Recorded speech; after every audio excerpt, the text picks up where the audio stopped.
The following tutorial is brought to you by WholeLoops.com.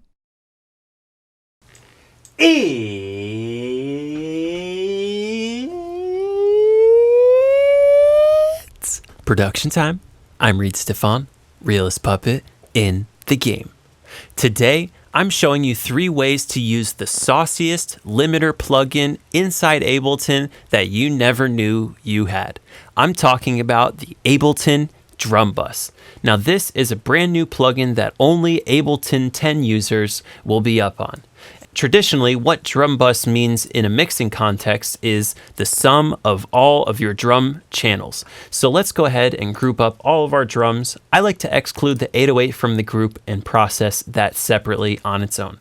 So let's call this drums, and by grouping all of our drums, we just created a drums bus because we now have one channel where we can process all of our drums at once. So let's drop drums bus on there. The first thing I want to do is play the beat with it disabled and then enable it so you can hear the difference.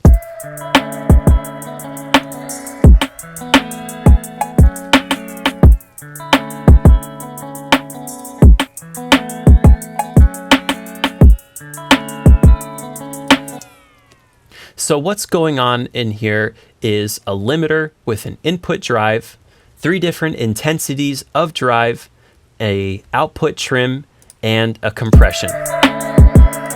I find the compression really brings up the volume of the quiet stuff much more than it brings down the volume of the loud stuff. So I tend to not use this because of what a drastic change it makes in your mix. But this drive amount is really something that you could smash and achieve a special effect on itself when you push it a little bit too hard. And this is clipping friendly, where nothing that you're going to do in this channel is going to actually clip your meter. Right off the bat, this is a limiter. Even if you have the drive down, it's still giving the drums a slight boost.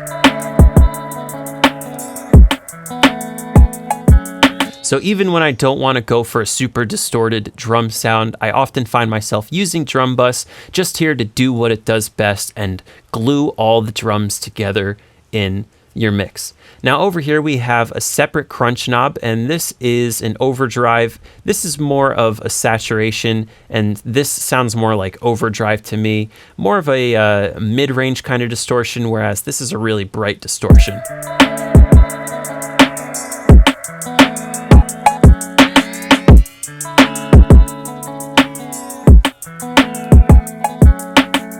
Unlike most of the other Ableton distortions, both of these are quite pleasant, even when you push them up towards the top, which is what I love using about them.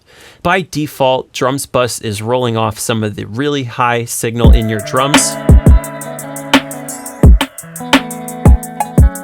But we don't have to get rid of all that if we don't want to.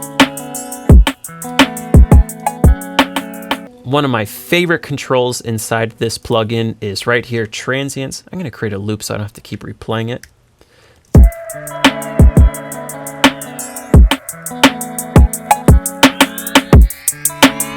And those are the transients indeed. Let's see what it sounds like pulling it down.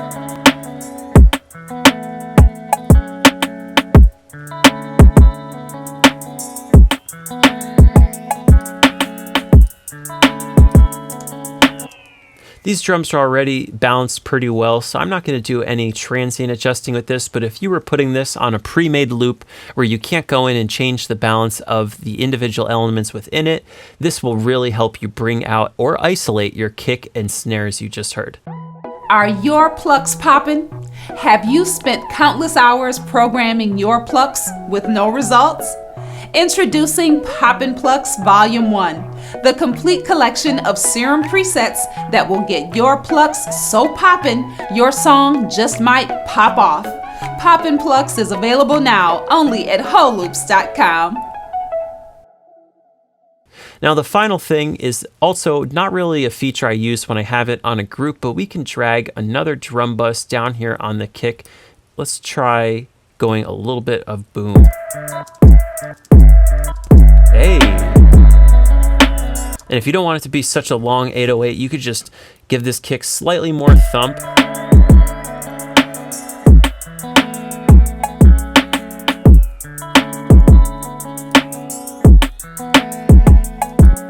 without it. And back on.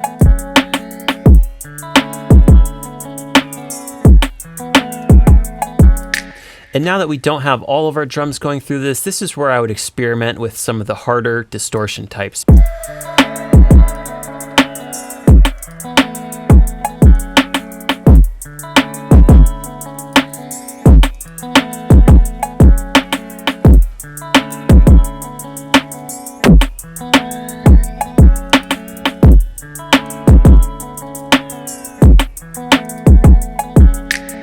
Right here is a little indicator to tell you where on the piano your pitch would lie, or you could just kind of do it by ear and think whatever sounds good with the sample.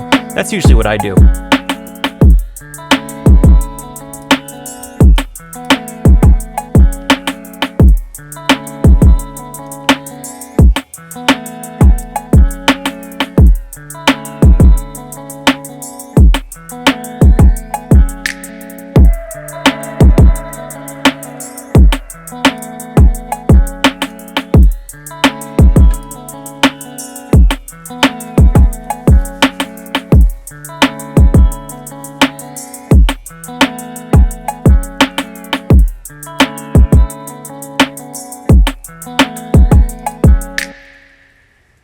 And my third and final favorite way to use Ableton's drum bus is down here on the master channel.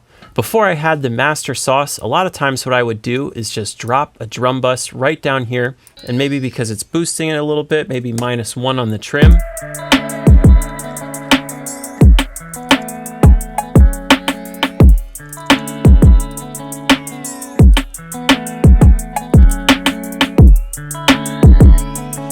Hey.